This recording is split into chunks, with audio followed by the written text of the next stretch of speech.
This is what I'm talking about. Big slow motion action sequence. 60 seconds on the clock. We're talking about Deadpool Wolverine. I think we should set up the film a bit. They know what it is. Deadpool and Wolverine. It's a comic book film. Yeah. It's a big deal because it's all the rage. Because Deadpool, Ryan Reynolds, brought Wolverine, Hugh Jackman, into the MCU. They're both in the MCU now, which there are folks, allegedly, who are still really excited about the MCU. So this means a lot to probably a substantial fair amount of people.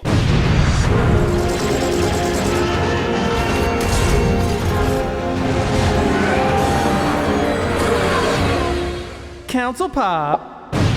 60 seconds on the clock. Keith, you want to go first or you want me to go first? I feel like I'm going to say the same. We're going to say the same thing, but I'm happy to go Way to tee it up. second. Way to tee it up as a nice tease for the fans. Hey, we're just going to repeat each other. Just listen to one of us. 6 seconds on the clock. Thank you. This movie was wildly entertaining. I feel very much like everyone probably does. I feel like the universal thought on this film is it's just a good time. It's so much fun. It's exciting. It's fan service at its best.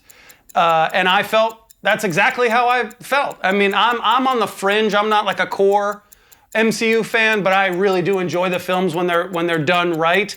And this film is exactly what you would have hoped it would be. It's funny. I laughed out loud a few times. I enjoyed the action scenes. It's great. With all of that said, it's one of the worst movies I've ever seen. But boy, was I glad I went to the theaters to see it. There was a good crowd. We all had a good time. I was happy in the theater for that experience. Upon any scrutiny, this movie sucks. It's really weird. It's a really weird crosshairs, and obviously I want to get into it. Wow. All right. That's quite the statement. It's whiplash. Yeah. All right. Ev, 60 seconds?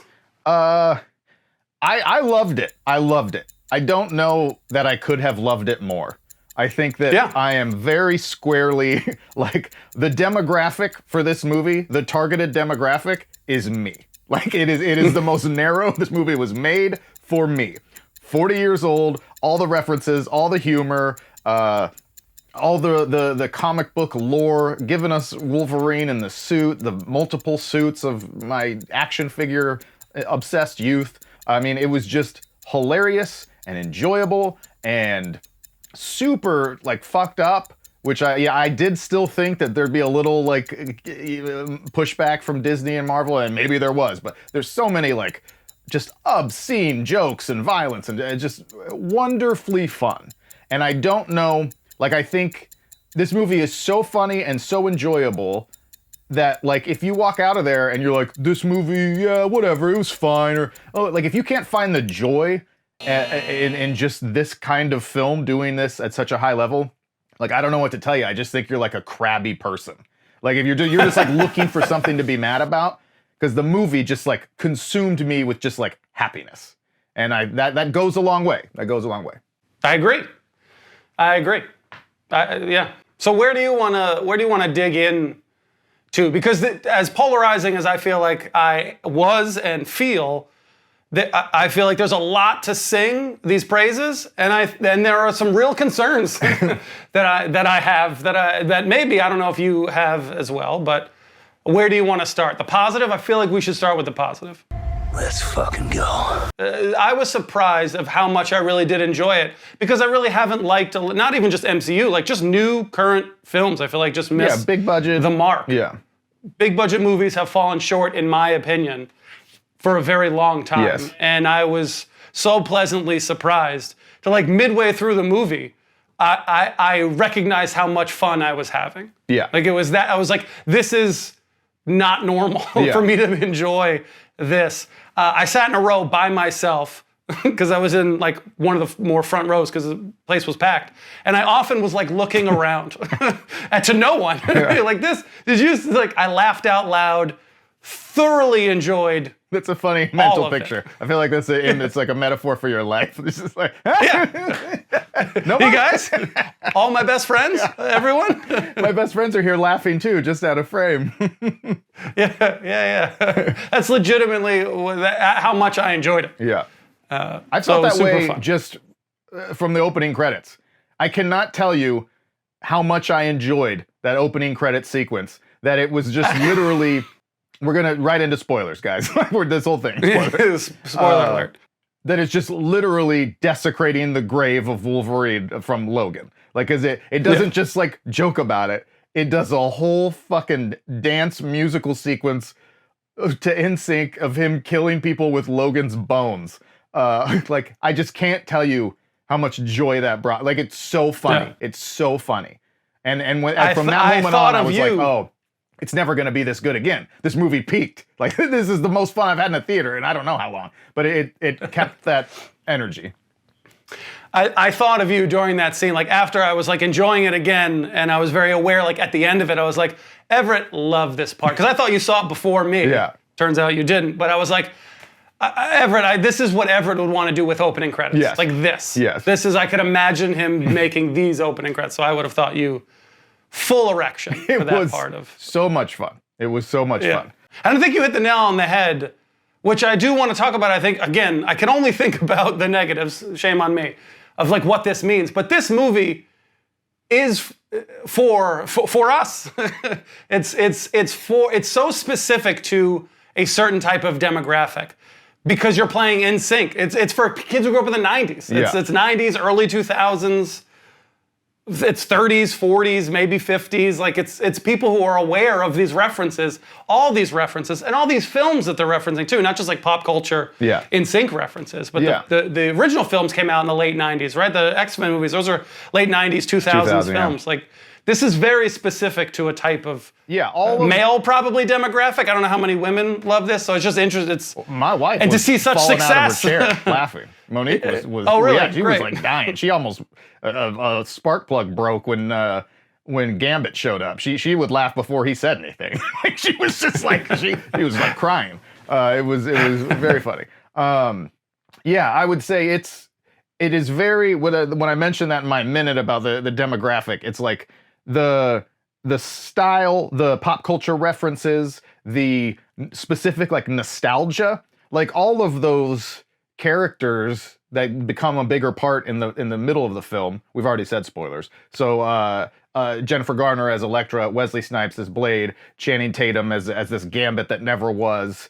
Those are all from the like first generation superhero movies back then. Like from that 1998 to 2004, 2005, when we were really just figuring stuff out. Chris Evans as the Human Torch. Like that stuff is it, and then also like a lot of the humor is like there's little shots at Gen Z and Deadpool talking about cancel culture and just like that sort of stuff, which is like I just felt like not all of that stuff landed 100% to me, but it was just like, oh, this is for us. Like this is for us 40-year-olds. Like have a good time poking fun. I was surprised at how much kind of cancel culture jokes, bits. Like I was surprised I feel like he went pretty hard at times. Yeah. To be like, yeah, fuck you guys. Like I can do this. Like there was an arrogance to it that I was surprised that Disney would allow. Wesley Snipes drops the slur, the R word. Like Wesley, like it was crazy. Yeah. I would say, and this could kind of segue into one of my larger complimentary things, so we're not just quoting specific moments that are hilarious, which I could do forever. I can do this all day. Yeah, I know.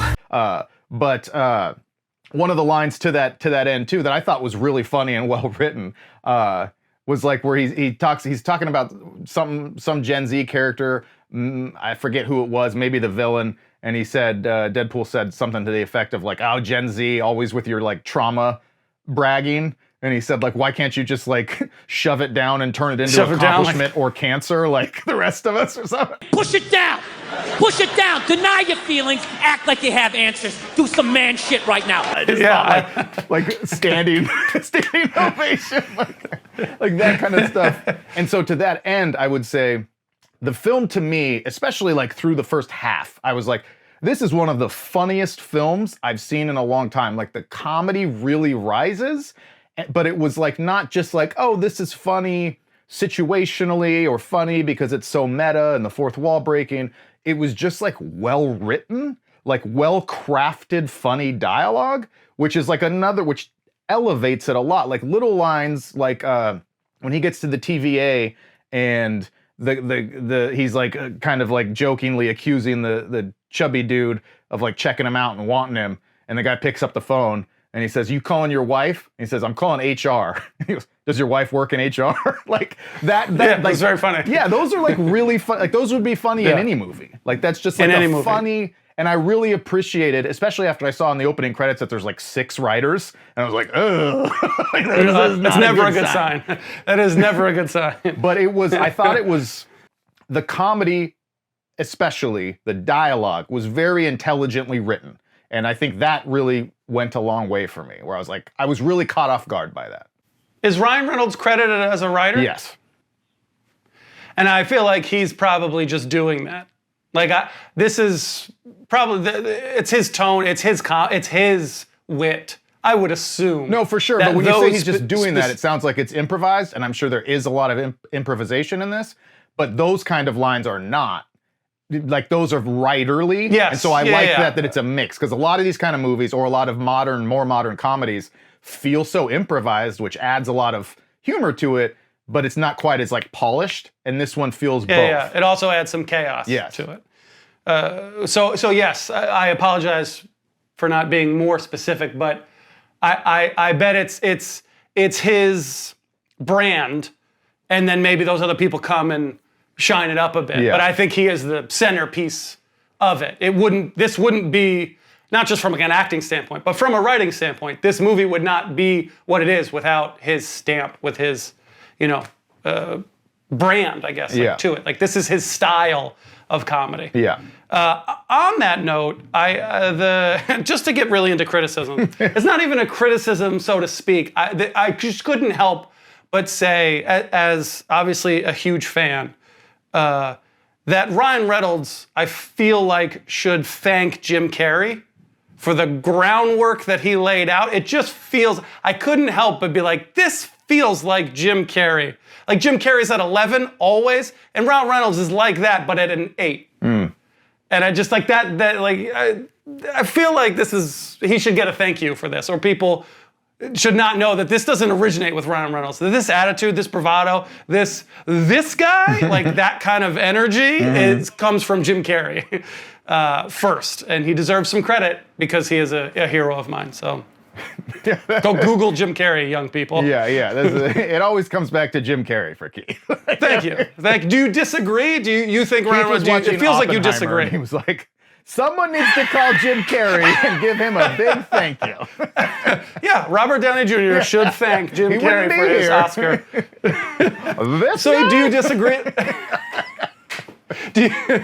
It sounds like you disagree. In the comments, tear me apart. An argument about this little detail. No, I agree. It is the same kind. But Ryan Reynolds, it's almost like a disservice to Jim Carrey. I think you're attaching the two of them, because like Ryan Reynolds, yes, some of that like more flamboyance. Oh, hello. I know, right? Yes. That I can see parallels, but also to me, Jim Carrey had because Ryan Reynolds, his entire acting style, as a general statement, but a pretty accurate one, is so self-aware in every movie he's in. Like that's sort of his own vibe, and I think that's almost more comparable to Chevy Chase. Chevy Chase has that same kind of energy where it's just like, I'm doing a bit, and my bit is being Chevy Chase, and that's sort of Ryan Reynolds too. And that's a fair comedic. It's those two. If they had a baby, that's a great point. How much would you pay to watch that act, Keith? I feel like that. I would love it. Talk about comedy gold. Jim And Carrey, Mel Chevy Brooks, Chase. Mel Brooks have narrating. a little, yeah. Great form, great form. We've done it. We've unlocked a superpower right now. This is it. That's a Megatron. It's a Megatron of comedy. Yeah. Jesus. Yeah. You lost me. Before we get to the criticisms, as Keith said, this is the worst movie ever made. Hugh Jackman, obviously a great actor. I don't think anybody would ever say otherwise. And has, I think, largely taken his role as Wolverine over these 20 plus years, almost 25 years, very seriously. And has done whatever it is, 12, 13 appearances. It's just like a ton over these 2 decades plus. Yeah, 20 years. He does such a good job in this film, and it's not just the Wolverine stuff. I mean, it's all Wolverine stuff, obviously, but it's not just like the action stuff. It's like there's 2 scenes in particular where it's like, oh shit, he's like doing something. He's acting. You know what I mean? Like it cuts through the jovial cheese when he's really like chewing Deadpool out in the car, and he's like mad, and he's telling him you're never gonna amount to anything. And motherfucker, I wish I could say you die alone, but it's one of God's best jokes that you can't die, except that's on all of us. Like that almost like brought tears to my eyes. Just like the level of commitment to that scene was just like really powerful. And then there's a scene later with like an emotional. I want to say when he's interacting with the villain, maybe. And that just goes a long way too, because because bringing Hugh Jackman as Wolverine into this corny, over the top, not corny, but like over the top world, it already brings so much heft to it. But when he's also like batting 1,000 and really like bringing all of this like bravado and emotional heft, like that goes a long way in a movie like this. Yeah, he provides a depth to the character that a surface level actor could not. And I said it to the nobody around me. The scene where he's talking to X-23, the girl, the campfire, and he's emoting. Yeah. And I said into my head and to my imaginary friends, I said, like, this is why you get Hugh Jackman. Yeah. Like this scene, these types of scenes where he provides a depth to a story that has none. Like, he single-handedly gives stakes to the film because of his performance. This shows the power of acting, really, because I don't know if I would rank acting number 1 in sort of the depth chart of what makes a film special. I don't know if I would put the acting at 1 generally, but this proves me wrong to a degree because of the film does no legwork to provide any sort of real stakes or any real heft or any real emotion. It's shallow as a raindrop, but his performance throughout gives it that emotion and gives it that depth and gives it those stakes purely from his acting. Yeah. And like it's enough you need for this movie, for this type of movie. Yeah. So much credit should go to him. And obviously the balance between the 2 main characters, their yin and yang, is also really good. Yeah. But on that note, I think his performance was outstanding for this film. And to me, given nothing. Yeah. Given nothing to work with. Yeah. I have never met a sadder, more attention-starved, jabbering little prick. What part did you enjoy most? What gave you the most enjoyment, I should say? I mean, that's a great question. That's a great question. I really enjoyed the opening credits. I really loved when he went full mask and they fight all those Deadpools on that long shot. That was just like heroin to my 13-year-old self of just like, oh my God, it's Wolverine in his suit just slaying people. Slaughtering people. Yeah, like jumping out of the window at the end of that shot. Yeah. That and shit that is shot like was awesome. so like fun. the tracking was perfect. Like perfect. That's what these movies should feel like. Like that was, I saw this movie because we've had such bad experiences in theaters lately. We went to like a matinee on a fucking Tuesday, it was 15 people in there, and it was very I wished I had seen it on Friday night at 7:30 because I would have loved to just been clapping and cheering. Like crowd. It was that kind of movie, and I don't feel that way about many movies anymore. So, but I'd say those 2 probably. I love the throwback Castaway characters. I love a lot of that stuff. But the opening credits and the mask, I wanted to stand up and clap when he put the mask on, but I would have been the only one, Yeah, you still should have did it. You mentioned him already, but I loved Channing Tatum. He made me his performance just made me laugh so much. His dialect was just great. His attitude, his bravado, like was just so much fun. I laughed a lot at that. And the time, I did not know, a lot of this stuff was spoiled, unfortunately, for me, which sucks, and another thing I'd love to discuss. Yeah. But what was not spoiled for me was the Chris Evans cameo. Oh, yeah. So when I saw him come out, and I thought the film did a great job setting it up. The film sets up character, not plot or narrative, but again, it's very frustrating, but neither here nor there at the moment. But they did a great job of setting him up in the TVA and showing the respect level for Captain America that he would have. Then he shows up, or Chris Evans shows up, and you're like, holy shit, and I had no idea. And again, looking around to my imaginary friends, being like, holy shit, they got Chris Evans for that? I didn't hear anything about that. He's going to do Captain America again? I can't believe it. I couldn't believe it. And I had already heard about the Robert Downey thing. I was like, wow, boy, this is starting to make sense. Like, here we go. Yeah. And then to have that turn where he's not Captain America, and I was just like, this is fucking great. Yeah, that was like really... that emotional roller coaster was fucking perfect. Yeah. It felt like the highest of highs, the gut punch in a great way. Like, it was executed chef's kiss. Like, I was like, that's fucking fun. Like, this is just fun. Really fun. This is fun. Yeah. I agree. And then the post-credits was very funny, too, at the end. Yes. And kudos to Chris Evans.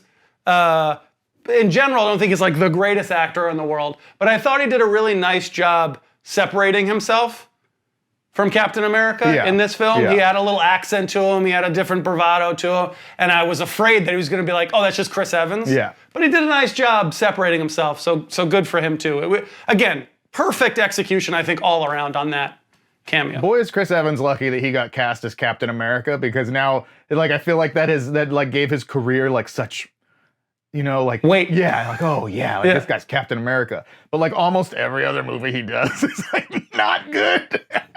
Like, it's just like, oh, he's gonna coast on that like that cred, that Captain America cred for a while he's making Ghosted. Like, come on, buddy. Come on. You deserve better. I could do without Ghosted. On your left. Nice. On your left.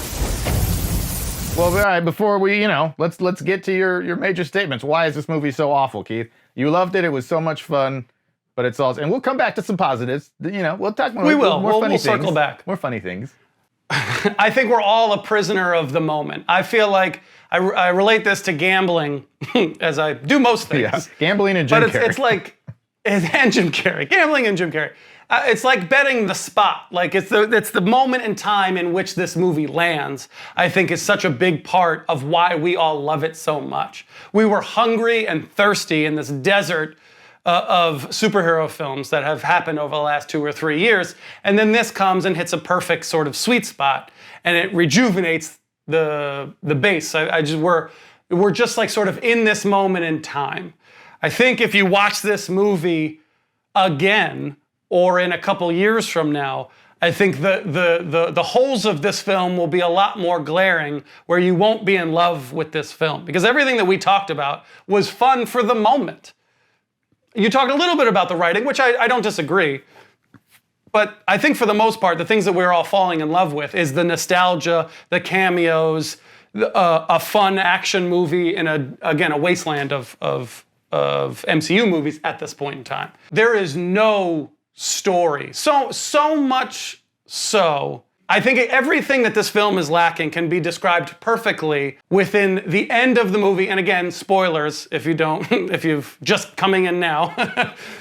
For the end of the movie, when they presumably die. They presumably die. And a funny bit when the guy goes, fuck, in the middle of his speech. Like, I laughed out loud. But the explanation as to why they didn't die is because a Madonna song was playing. It makes no sense. Like, there is no explanation as to, there's no nuts and bolts to this story. There's no cause and effect. Because the Madonna song was playing. That's what he literally says. Yeah, but that's like a joke. The explanation is because it was 2 people holding hands. It would have killed 1 person, but it was 2 people together. But 2 people. 2 people. Well, yeah, but that's not. It's a little better than a Madonna song. It's not any better. It's not. There's two of us, and they literally say like a Madonna song's playing. There's no care into why. There's nothing set up. Again, I could keep going. Like the film is riddled with explanationless moments. Everything is just an excuse for the next thing to happen. I think really at some of the worst I've seen in recent times. I think a lot of films do this. But who's the villain of this film? Who's the villain? Could you name the villain? Yeah, I would say it's a two-parter. It's Xavier's sister and Tom Wambsgans from Succession. Also great. Matthew McFadyen, wonderful. Hey, the woman, I forget her name. Charles Xavier's sister, right? Yep. Is that she has no. She's incredibly underdeveloped. She has no motivations as to what she's trying to do or accomplish. Her only thing is she is happy where she is. And it's not until the end where they're just like, she's like, well, now I'm going to destroy the world because I'm a villain. Like there's no cause for that. She has no desire to accomplish that goal until that is on a silver platter to her. That machine is I would say the biggest villain in this movie is that machine. The machine that can destroy the world is the villain. But there's no explanation as to like what that is or how that works. Or you get this exposition dump, like, how do we defeat it? And they go, well, you could hold hands at the end. Like they just dump it on you and just say, oh, and then they go do that. Like there's no real anything. And then I think a really tough part with these characters on top of it is that they can't die. Yeah. The whole movie, they just stab each other routinely. And so why would I be nervous? Why am I upset? Why would I care?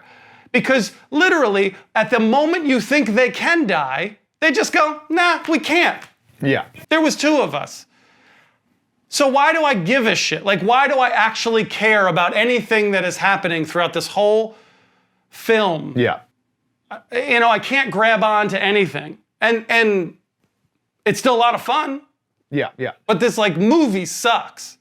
Well, let me raise you. And the shout out to our friend Zach, who on Instagram said the question he wanted us to discuss was, where do we draw the line between good movie/storytelling and overindulgence in fan service, a la toss him another cameo?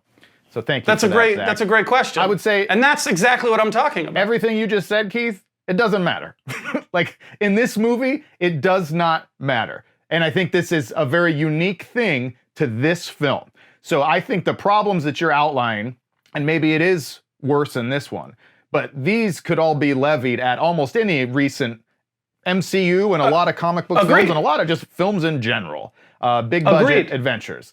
The reason why it's okay here and why it, to me, totally gets a pass is because this is like comedy first. This is almost like the Airplane of comic book movies. Like it's not really reality. Yep. Like, so the whole point is to have a good time, to kind of lampoon these movies, to lampoon the seriousness. It starts with him digging up the corpse of the dead, most beloved character from the most beloved serious film, and fucking dancing around with it, making it talk. Like, I think it's okay because you walk out on such a high that that's what this movie is accomplishing. And maybe it's weird coming from me, but like, I think that's more than enough. Like, that's what I thought as I walked out. I was like, who gives a shit about the story? Because like, yeah, there is no story, but that's not what this movie's for.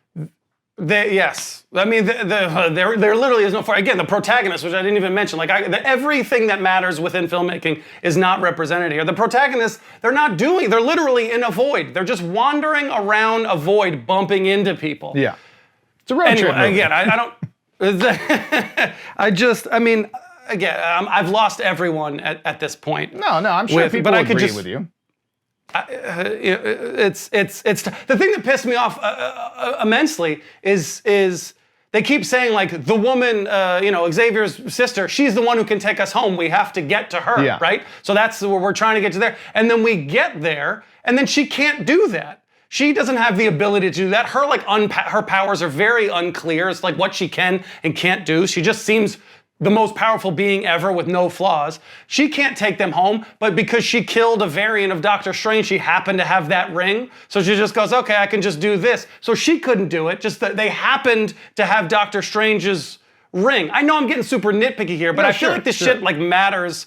Well, like if she had that ring, how come she's not hopping from world to world all the time? Yeah, why isn't she do it? Or then the quest should be find Doctor Strange ring. It's down here somewhere, not anything to do with her. They have to go through the hardest challenge, but they get bailed out because they got this ring. Like, that doesn't fucking matter. We didn't need to get to her at all. Yeah. Like, none of this made, like, again, I'm sorry. Her like weird turn was maybe the point that I'll concede the most, where I was like, oh, I guess nothing really matters. Like, because she's like the villain, but then they like save her, they spare her, and then she decides, I'm gonna help you, but then whoever Pyro comes back and she's like, fuck that, I'm gonna go destroy the world. Like, you're all over the map, honey. Like, it's like whatever you need, whatever the story needs you to do, you're gonna do at that time. That's what you're gonna do. They needed an extinction level event threat at the end, so they just like made one. They manufactured one.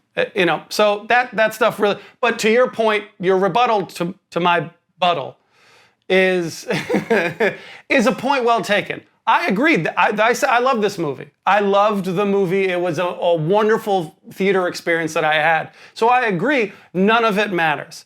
The thing that bothers me the most is because I could concede this if it only stays here.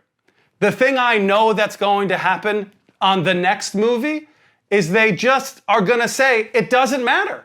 Because you just said it doesn't matter. So the next movie, they're going to apply the same logic. Yeah, but they've been doing that. And that's why so many of us has checked out. But that sucks because now they've been doing that. But this just rewards bad behavior. You know, I just wish this had a semblance of a story that we could all be like, yeah, all of these things matter. But because it doesn't matter, and you're right, it doesn't to this specific film, every other film is also not going to matter because it made $1 billion. Yeah. Or it's going to make $1 billion. And that really hurts me. But they're already there. So I feel like at least we got one that's good and enjoyable right now, because they're just going to return. None of these things, they haven't written a story that's mattered. Like, really, Endgame, for as much as people love that, wiped out all the story that mattered in Infinity War. Like, even those ones that people love.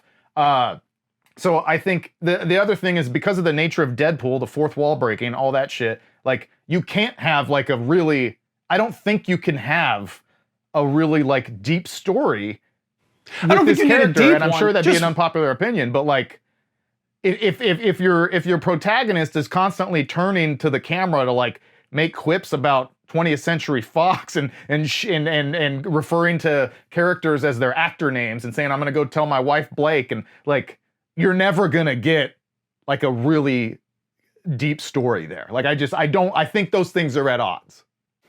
I don't disagree, but to some, like, there's got to be a base. It doesn't need to be Citizen Kane. Like, I'm not saying it needs to be the Sixth Sense of this big twists and turns. Did you just go Citizen Kane to the Sixth Sense? They're neck and neck, 1 and 2, Jesus. Right? On the. I'm just trying to think of movies that have thought processes to them. I don't need a Rosebud moment. I just need spoiler. Rosebud. I just need some semblance of a story. It's just something that matters. Something that we set up in the first act that then pays off, like characters with agency. Well, Wolverine not people has an who just arc. can't Wolverine die wandering around a desert, bumping into people, and then a villain who's just like, no, I'm very content with, I don't want to change anything. Yeah. You know, like that's not good storytelling. No. Just give me good storytelling. It doesn't have to be deep, just good storytelling. Yeah. Fair enough. Richie, our friend Richie, responded and said, discuss how comic book movies need to die and how they are a scourge on cinema. That segues loosely. Into what I'm saying. Segue adjacent. To a continuation of what we were talking about, which I want to say is the question of the moment, the popular question. Is the MCU back, baby? Does this save the MCU? And go ahead, Keith. Well, I feel like I'm talking too much. I'm not used to talking this much. Yeah. I feel like it's quite the opposite. That's the thing that I'm a negative person in general. I'm a doomsday, pun intended, kind of person. I feel like they're gonna take the wrong things about this film's success and do that, and it's not gonna work. And that's my fear. They're gonna take the bad parts of this and try and copy it, and it's gonna get worse and worse and worse. The things that made these franchises successful, they've gone away from. Smaller stories with amazing actors. Robert Downey Jr. was a great actor, and the perfect for that role's casting, and they put him in a pretty good story, and built off of good actors and good stories, and good actors and good stories. And then it's just names and spectacle. It's devolved to names and spectacle.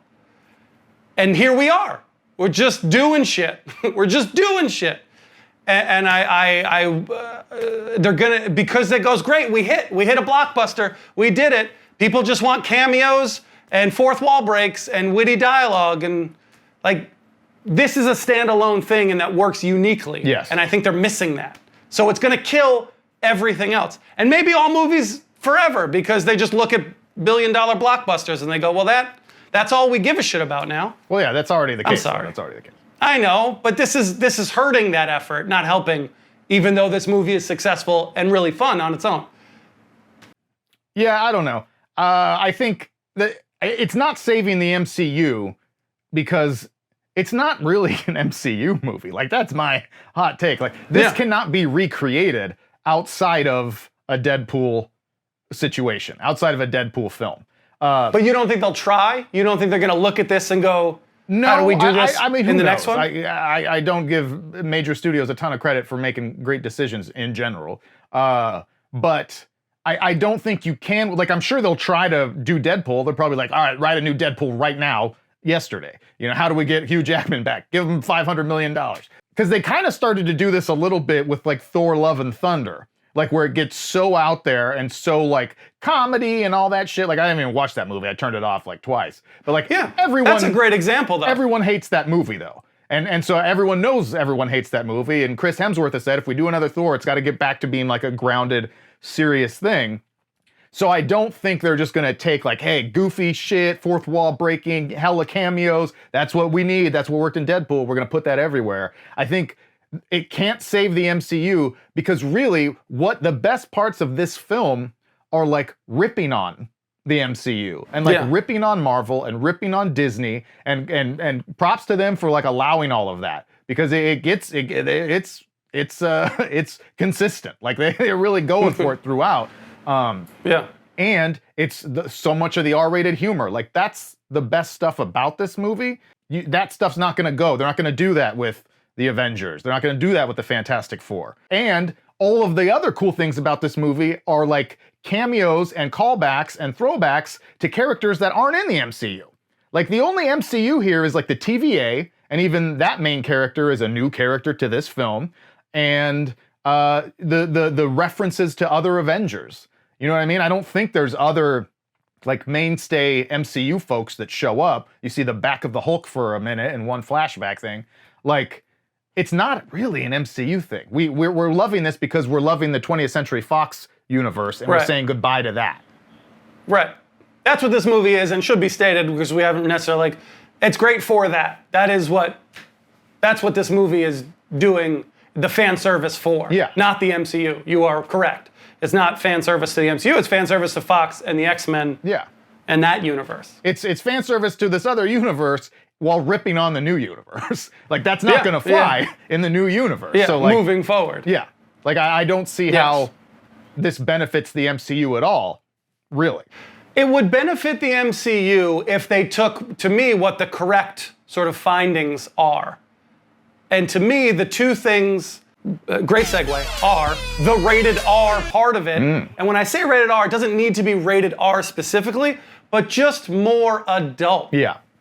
I think just more adult.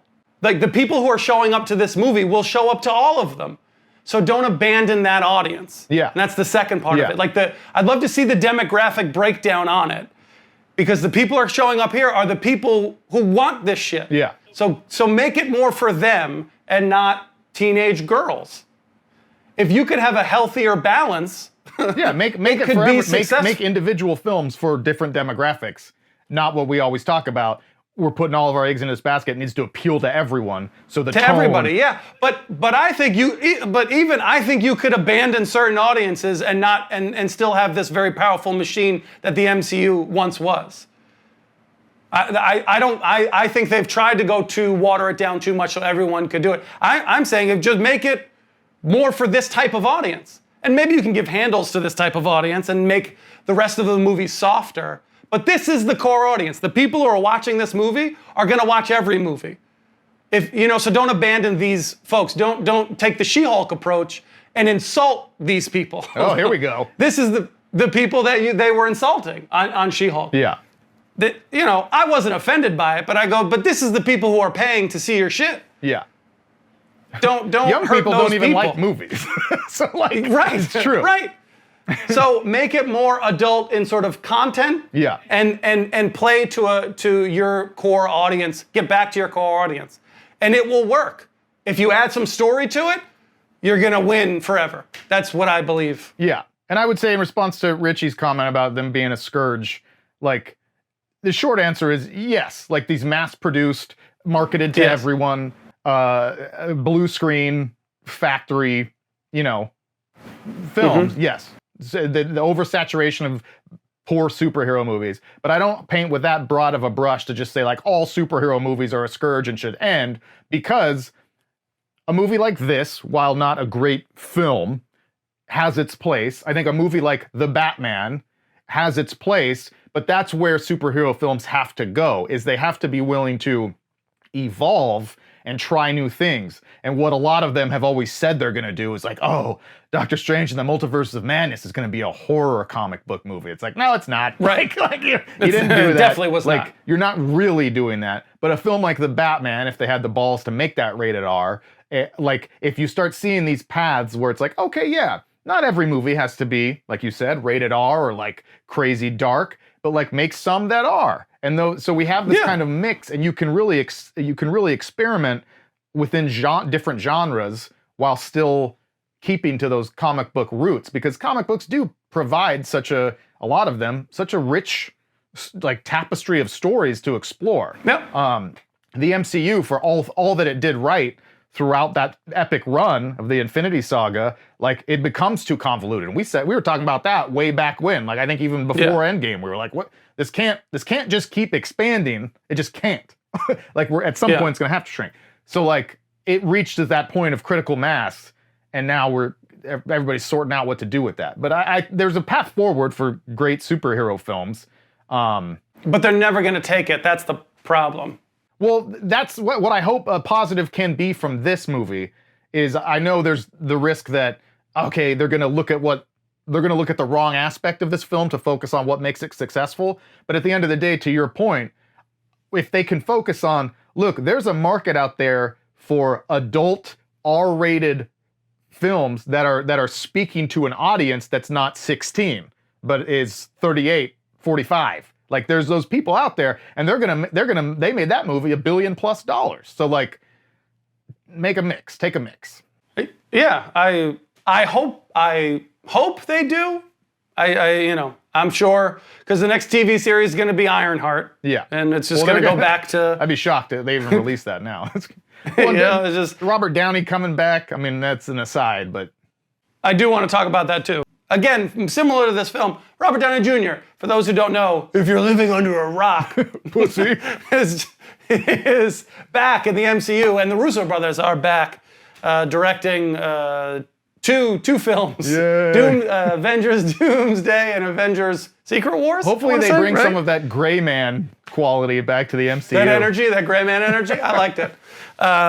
Speaking of, and they announced Robert Downey Jr. back to play Victor Von Doom. Everyone's been clamoring for Doom in the MCU, and he's here, and people are fucking thrilled about it. Here's my 2 cents, and I would love to hear your 2 cents. I think it's great on one hand. Bring him back. People want him. He's going to get butts in seats. I think he's a great actor. So let's see what he can do. Like, fun. I'm excited to see what happens.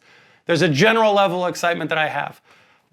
the problem I have in correlation with what I'm talking about in Wolverine and Deadpool is how they're going to approach the story part of this. Because to me, they've already ruined the best part of this. I don't think, and this is my personal opinion, I wish we lived in a world where Robert Downey Jr.'s return and heel turn were in the movie. Whatever movie it is, it sucks that it gets announced in a press release, a press tour, a Comic-Con or whatever, a press-driven event, where it's like, not only is the guy you want to return back, he's a bad guy now. Why is this not in the movie? Why not make this part of the story? Could you imagine the guy walks out of a fucking portal or something, and you're like, holy shit, more so than Chris Evans. My jaw drops when Chris Evans shows up. Can you imagine the level when fucking Downey shows up? You're like, holy shit, it's Downey, it's Iron Man, he's back. And then he fucking kills Captain America or something. He kills someone from the Fantastic Four, and he's like, I'm fucking Doom, bitch. Like, that heel turn is the moment, the heel turn is the moment that shuts down the internet. Yeah. That shuts down, that's the thing that should be preserved at all costs because it's story related. And it goes, no, we just need people to fucking show up. Guess what? He's back and he's Doom. Come see the next movie. You want to see it right now? That pisses me the fuck off. I get really mad about that. But that's the death of film, is that like, it's the over-contentification, where it's like, film is TV, is internet videos, is a viral video, is an Instagram video. Like, it's all just considered the same thing now. And so, like, this press release, this Comic-Con appearance, is held as the same weight. It's the same, it has the same impact as does Secret Wars. It's just stuff you watch and get on the internet to talk about so that you can get your own affirmation from this stuff. It's not about consuming a piece of art and how does that make you feel. It's just like, oh, keep the numbers up. Like, keep the algorithm up at all times. We need this to carry us into this, which is going to carry us into this, which is going to consume. So yes, you're right. And that's a symptom of the larger problem. I hate it. The Downey. Like, really? I think it's... You hate that he's back at all, or that he's Doom, I or hate both? that he's back at all. Who knows? Like, maybe I'll eat these words in the future and they're going to do it in some really smart, great way. But like, it's desperate. It's very desperate to me. It makes no sense to my brain now. And like I said, maybe they'll make it make sense. But like, this is your most iconic, important face is Robert Downey Jr. as Tony Stark, as Iron Man. And now he's just going to, that face is now playing a different person. Like the most iconic villain, maybe? Like, how are you gonna do that? Because it doesn't work as, oh, it's Tony Stark becoming Doom. Like, I don't think that's gonna be what it is. And I don't think it's gonna be exactly an alternate... that's what it's gonna be. What? Yeah, I think that's exactly what it is. Just in an alternate timeline. I think Fantastic Four is gonna open in an alternate timeline. So I bet he makes a cameo in that film as the Tony Stark in that universe. And then that Tony Stark goes on to become Doom. Yeah, I mean, I think people would be pretty up in arms about that, because Victor Von Doom has his own backstory, his own story, origin. Yeah, like that would be. But that's what I think. That's why I think it's such a mistake. Like, and probably like it's distracting. You know what I mean? Like, again, we're not thinking about what's best for the film. Presumably, we're thinking about what's going to get people in. They're selling tickets. Yeah, we got to get Downey in there because he sells tickets, and the Russo brothers sell tickets. Yeah, like I think it's fucking crazy. I think it doesn't make any sense, and I think it's probably a long-winded way so that he can just be Iron Man again for a big moment in Secret Wars. Like he's Doom, unfortunately, here he comes, because he's already in the movie as Doom. And so why wouldn't he also show up in the suit or be saved or have a moment where he turns to sacrifice himself and becomes Iron Man again? Yeah. Like, of course that's coming. Like, they're not going to... Of course it's going to happen. And that's another unfortunate part of this release, is like, we know how the story is going to end. Yeah. It's another... Like, he's going to be Dune, and Iron Man's going to show back up, he's going to become a hero again, we're going to love him again. It's but save that for the movie. Like, that's the thing that pisses me off. Yeah. I'm happy to go on that ride. Yeah. That sounds like a fun time to me. And you could announce that he's back. But I know it already. Right? I fucking know it. You could announce that he's back, because people, or that he's coming back. Oh, rumored. Robert Downey Jr. rumored to be on set. Great. great. But that's not what's important to them. Exactly. If I understand the spoiler nature, they're going to say people are going to know he's on set. It's going to leak. Might as well own that moment. I get it. But what I would have done is I would have announced Robert Downey Jr. is back, either as Iron Man or just don't even say it. Probably as Iron Man. And then I would announce a Dune. Yeah. I would say this is a new Dune. Dune. Doom. Those single syllable 4-letter words can get a little tricky sometimes. You get it. You get it. Announce, The Rock or whatever, like some big Arnold Schwarzenegger is some big presence, and then market a whole face-off or whatever, and then so no one has to guess. Yeah, yeah. And then mislead, and then have the turn happen in the movie, and people will lose their fucking minds. Yeah. Yeah. Fair. All right, and the last thing I wanted to say is we also got another response to the Instagram. Is like, what do you want us to talk about? And our friend, I'm sorry if I butcher your name, Namfanello, said Twisters. So I'm sorry, we didn't see Twisters, but haven't seen Twisters. Now I feel like we should. We should. I bet it's people love Glen Powell. We all love Glen Powell. All right, he won. Glen Powell won. Have you seen my hot rev on the Hitman? We love Glen Powell. You know who should be Doom? Yeah. Glen Sydney Powell. Sweeney. The correct answer to every Sydney Sweeney. I gotta see this movie. The story looks really good. I want to check out this story. I'm gonna get online later and watch clips of that story. It's like a South Park. I could hear like a South Park version of this. The story is so good. The story is so good. So good. Put that story in slow motion.